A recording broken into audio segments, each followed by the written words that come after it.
Well, the Super Bowl is here. That means so are the catchy star-studded advertisements that inject a bit of extra fun and plenty of cash into the broadcast. The amount of star power companies are employing this year to compete for consumer dollars is outstripping previous championships.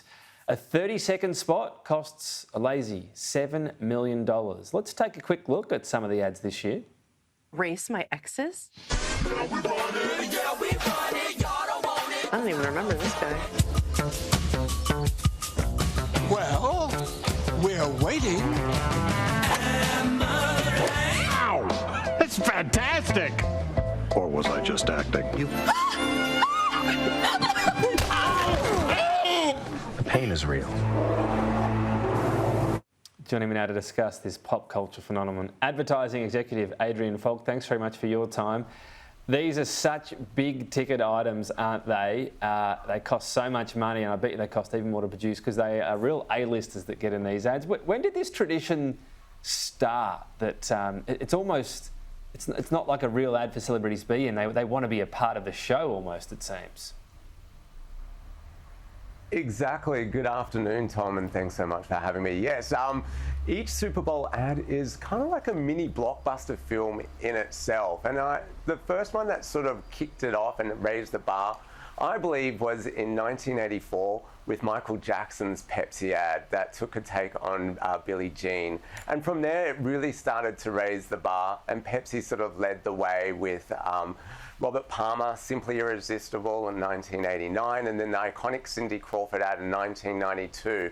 And as you mentioned, this year it's gone even further with many A-listers gracing the screens, and it doesn't always mean, though, that you're going to come out with a hit ad. Right, and that must be interesting because there's a lot of money spent by companies. It means you've got to really stand out. I mean, how do they even measure this stuff at the end of the day, I guess? Because, you know, how much bang for buck are you really getting? They're still willing to spend the money so far. Is there any sign of it waning?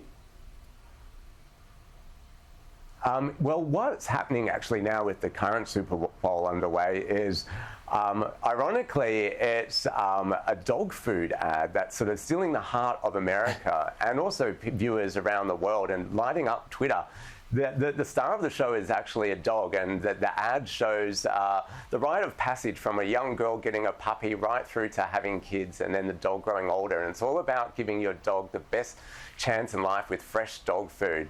And that's the one that's sort of like lighting up social media right now that everyone's loving, as opposed to maybe like the Pepsi Max ones that have Steve Martin or Ben Stiller on there. And even this year, we've seen Dunkin' Donuts have a little cameo appearance with Ben Affleck and J-Lo, and that's a pretty funny ad, but it still kind of falls a little bit flat, I think. I know they always go for a bit of nostalgia often as well, where I saw the two starring members of Scrubs appearing with John Travolta today, that they love getting, you know, characters that haven't been seen for so long. That instantly connects with people. That's right, yes. And we've seen also, as you mentioned, John Travolta and T-Mobile. That's been also debuted as well.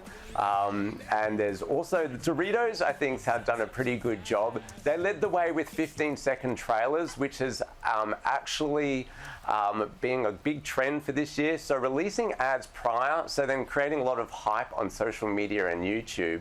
And then they've got their ad with Jack Harlow and talking about the influence of the triangle. And even Elton John makes an appearance at the end. And it was at the mock Grammys when they announced the winner of the best triangle player.